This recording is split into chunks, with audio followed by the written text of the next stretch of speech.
পূর্ব মেদিনীপুর জেলার পুলশিটা পল্লীশ্রী কৃষি উন্নয়ন সমিতি লিমিটেডের নির্বাচন হলো। এই নির্বাচনে মোট 12টি আসন।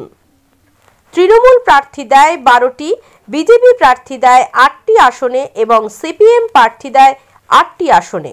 ভোট গ্রহণ চলে কড়া নিরাপত্তায়। ভোট গ্রহণের পর ফলাফল এসে দাঁড়ায় তৃণমূল পায় 7টি আসন, বিজেপি পায় 5টি আসন।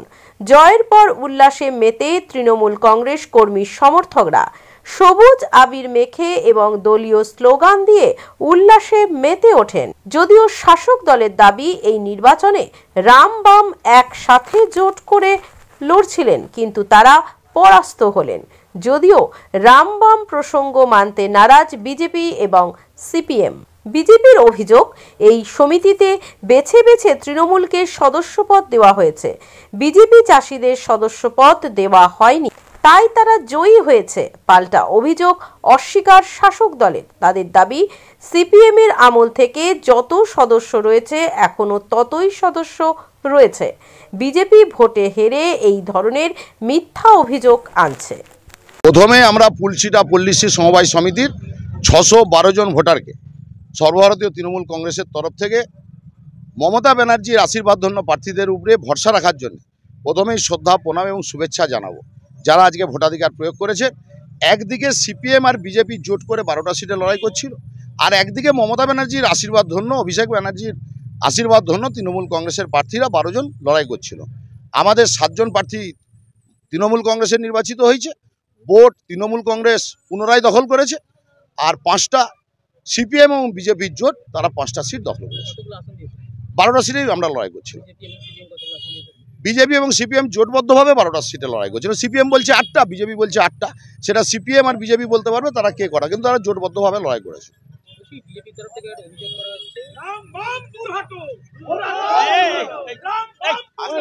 সিপিএম এর হাতে 2017 সাল অবধি ছিল, তো 2017 সাল অবধি যা সদস্য সংখ্যা ছিল 2024 সালেও কিন্তু সদস্য সংখ্যা সমান।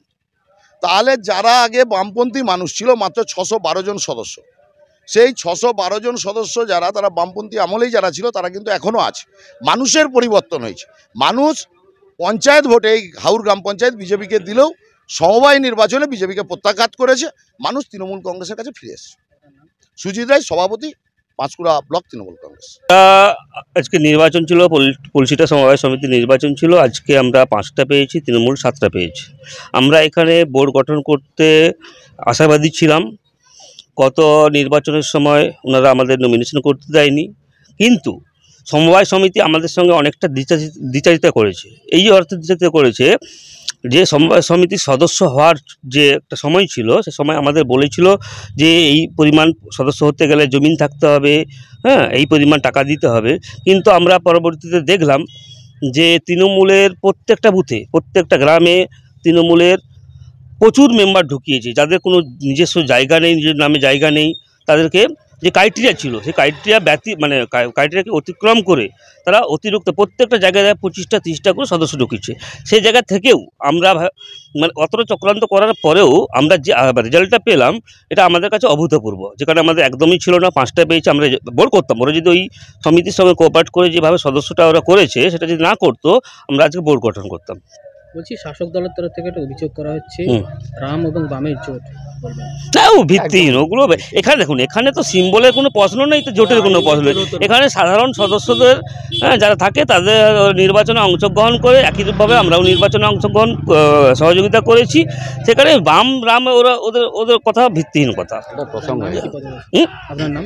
আমার নাম অলোক কুমার দোলই, জেলা পরিষদ সদস্য, পূর্ব মেদিনীপুর। বন্ধাত্ম কোনো অভিশাপ নয়, এটি চিকিৎসার মাধ্যমে নিরাময় সম্ভব। পূর্ব মেদিনীপুরের সর্বপ্রথম টেস্ট টিউব বেবি সেন্টার এখন তমলুকে। যোগাযোগের ঠিকানা উত্তরায়ণ ইনফার্টিলিটি ক্লিনিক প্রাইভেট লিমিটেড, প্রদূত বসান তমলুক, আদি মোহিনী মোহন কাঞ্জিলালের পাশের গলিতে। যোগাযোগ 9679225556